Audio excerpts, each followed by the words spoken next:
జమ్మిగుంట పట్టణ ప్రజలందరికీ కూడా నమస్కారం. ఈరోజు డబుల్ బెడ్రూమ్ల ఇండ్ల పరిస్థితి ఎట్లా ఉందని చెప్పి ఈరోజు మా మున్సిపల్ కౌన్సిలర్ అందరం కూడా ఆ కౌన్సిల్ సభ్యులందరినీ తీసుకొని ఈరోజు 2 BHKని కేశవపురం కస్తూరిబా స్కూల్ దగ్గర ఉన్నటువంటి కొన్ని ఇండ్లను పరిశీలించడానికి రావడం జరిగింది. ఎందుకంటే ప్రభుత్వము డబుల్ బెడ్రూమ్ పంపిణీలో లబ్ధిదారులందరినీ కూడా సెలెక్ట్ చేసే పరిస్థితి ఉన్నది. ప్రజలందరూ కూడా అక్కడ ఇండ్లన్నీ పూర్తయిపోయినాయి, మేము ఇంకా మాకు మంజూరు చేసినటువంటి పత్రాలు ఇస్తే దానిలో నివాసంగా ఉండొచ్చు అని అనుకుంటున్నారు.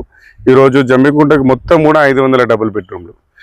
అప్పుడున్నటువంటి బీఆర్ఎస్ పార్టీ రాష్ట్ర ప్రభుత్వం ఇది నిర్మాణ దశలో మొదలుపెట్టి పూర్తయ్యే దశలో ప్రభుత్వము మళ్ళీ మారడం, కాంగ్రెస్ ప్రభుత్వం ఏర్పడడం. కాంగ్రెస్ ప్రభుత్వం ఏర్పడ్డ కొద్ది నాళ్ళకి గత ప్రభుత్వం చేసినటువంటి తప్పులను కానీ మేము ఏం చేయము, మీకు అప్పుడు ఎటువంటి డబుల్ బెడ్రూమ్లు ఇవ్వలేదు అని చెప్పి వాళ్ళు చెప్తూ ఈరోజు 3 సంవత్సరాలు పూర్తిగా వస్తుంది కాంగ్రెస్ ప్రభుత్వం ఏర్పడి.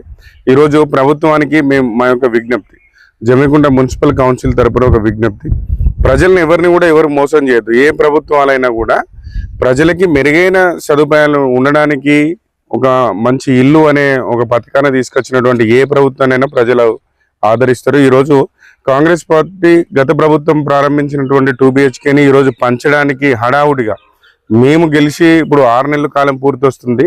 6 నెలల నుంచి ఇగో రేపు ఇగో రేపు ఇగో రేపు అని చెప్పి వాళ్ళు ప్రచారాలు చేస్తున్నారు. నిన్న పొంగులేటి శ్రీనివాసరెడ్డి గారు కూడా, గౌరవనీయులు గృహ నిర్మాణ శాఖ మంత్రి కూడా, తప్పకుండా పేద ప్రజలకు మిగిలిన ఏదైతే రిమైనింగ్ వర్క్ అక్కడ పెండింగ్ ఉందో ఆ యొక్క లబ్ధిదారునికే మేము నగదు ఇచ్చి ఆ కన్స్ట్రక్షన్ పూర్తి చేస్తాను. ఉదాహరణకి జమ్మిగుంటలో 500 ఇండ్లు. ఈరోజు ఇక్కడ నుంచి మేము జిల్లా కలెక్టర్ గారికి మరియు ఇక్కడ ఉన్నటువంటి మంత్రులకి, ఇక్కడ ఉన్నటువంటి కాంగ్రెస్ పార్టీ నాయకత్వానికి విజ్ఞప్తి, రాజకీయ విమర్శలు మాకు అవసరం లేదు. ఎవరి మీద ఇంకా రాజకీయాలు, ఎన్నికలు చాలా ముందున్నవి, ఇప్పుడు రాజకీయ విమర్శలకు తావులేదు. ఇక్కడ ఉన్నటువంటి మీరు ఎవరికైతే లబ్ధిదారులకు ఇస్తారో ఒక్కసారి ఆ లబ్ధిదారులని, మీరు మంజూరు చేసిన లబ్ధిదారులని ఒక్కసారి డబుల్ బెడ్రూమ్ ఇళ్ళని వాళ్ళనే పర్యవేక్షించమనండి. లేదంటే మీరు కూడా రండి. లేదు ఇక్కడ ఎంత ఖర్చు అవుతుంది, ఎంత నిధులు కేటాయిస్తే ఈరోజు ఈ డబుల్ బెడ్రూమ్లు అన్నీ పూర్తిగా వస్తాయి. ఈరోజు ప్రజలకి అబద్ధాలు చెప్పుకుంటూ ప్రజలని ఆశగా ఎదురు చూసే విధంగా ప్రభుత్వాలు చేయొద్దు.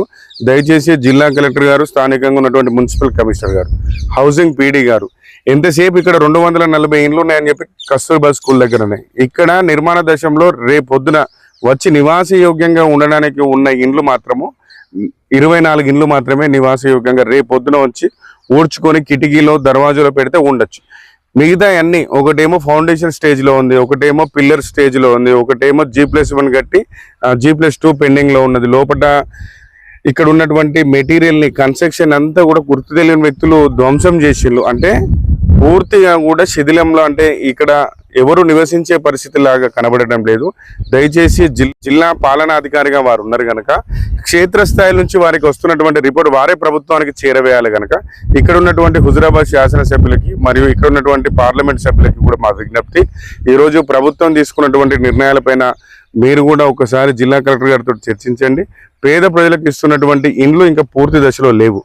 ఇక్కడ సుమారు ఇక్కడ ఏం కంప్లీట్ కావాలన్నా 5 నుంచి 10 కోట్ల రూపాయలు పెడితే తప్ప ఈ జమ్మిగుంటలో ఉన్నటువంటి 500 ఇండ్లను పంచలేము.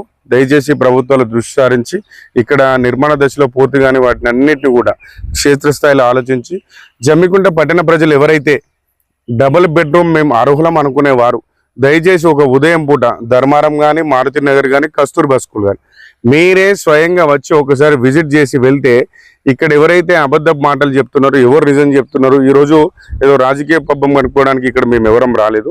ఉన్న పరిస్థితిని ఈరోజు సాయంత్రం జిల్లా కలెక్టర్ గారి దగ్గరికి వెళ్తున్నాము. ఉన్నది ఉన్నట్టుగా వారికి కూడా వివరిస్తాము. వారు కూడా ప్రభుత్వం దృష్టి తీసుకెళ్ళాలి. ఎందుకంటే పట్టాలు పంచే కార్యక్రమాలు ప్రారంభమైనాయి. పట్టాలు పట్టుకొని ప్రభుత్వం వచ్చి 3 ఏళ్ళు అవుతుంది, మళ్ళీ లబ్ధిదారుడు పట్టా పట్టుకొని మళ్ళీ 3 ఏళ్ళు చూస్తే ప్రభుత్వాలు మారే పరిస్థితి ఉంటాయా, మళ్ళీ ఎవరు చేస్తారనే ఆందోళన ఎవరు గురి కాకుండా దీన్ని క్షేత్రస్థాయిలో పరిశీలించి తగిన నిధులు విడుదల చేసి లబ్ధిదారుకు న్యాయం చేకూర్చాలని చెప్పి తెలియజేస్తున్నాం. Thank you.